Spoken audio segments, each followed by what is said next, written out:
Hello दोस्तों, मेरे channel फिल्मी स्टोरीज में आपका स्वागत है। दोस्तों, आज हम हिंदी सिनेमा के दो महानतम गायकों मोहम्मद रफी और किशोर कुमार की बात करते हैं। हमेशा एक सवाल उठता है कि दोनों में से ज्यादा बेहतर गायक कौन था। दोस्तों, वैसे तो मोहम्मद रफी और किशोर कुमार की आपस में तुलना करना सही नहीं होगा, क्योंकि ये सवाल किशोर दा से होता तो वो झट से बोल देते कि रफी साहब जैसा कोई नहीं। वहीं मोहम्मद रफी से पूछते तो वो किशोर को गले लगाकर बोल देते कि ऐसा सिंगर तो कभी हुआ ही नहीं। फिर भी हम कुछ तथ्यों पर गौर करते हैं। दोनों महान गायकों की तुलना होने की वजह इनका करीब करीब समकालीन होना है। किशोर कुमार का दौर आर.डी. बर्मन के साथ शुरू होता दिखता है, जब राजेश खन्ना, अमिताभ और ऋषि कपूर हिट हो रहे थे।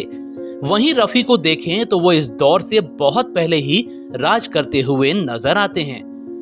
गीतकार जावेद अख्तर ने एक बार कह भी दिया था कि रफी के दौर में दूसरा गायक था ही नहीं।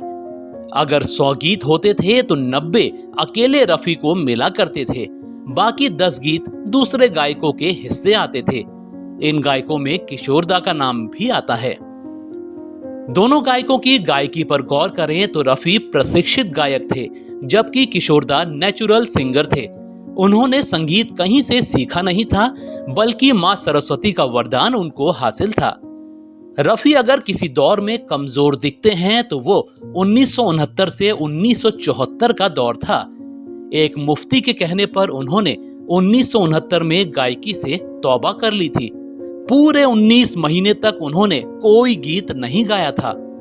वहीं किशोर कुमार के उभार पर गौर करें तो 1969 के बाद से ही उनकी गायकी उफान पर आती नजर आती है।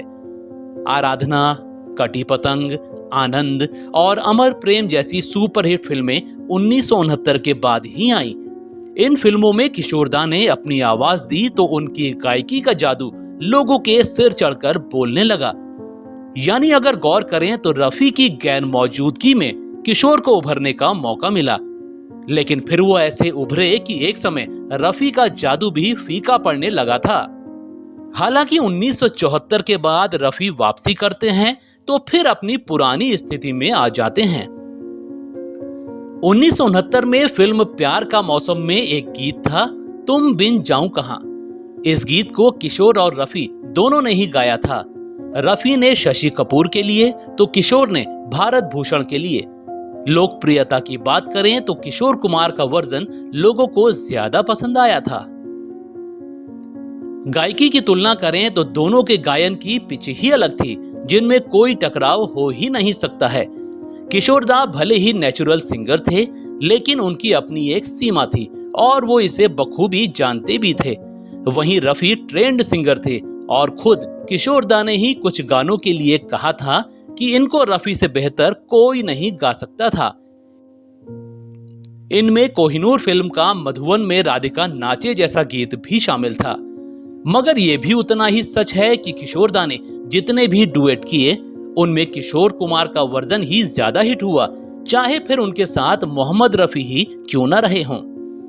वैसे कम ही लोगों को पता होगा कि खुद किशोर कुमार के लिए भी रफी ने अपनी आवाज दी थी। 1959 में हसरत जयपुरी के लिखे गीत अजब है दास्ता तेरी ये जिंदगी, इस गीत को रफी साहब ने किशोर दा के लिए गाया था। दोस्तों, आप बताइए आपको दोनों में कौन बेहतर गायक लगता है?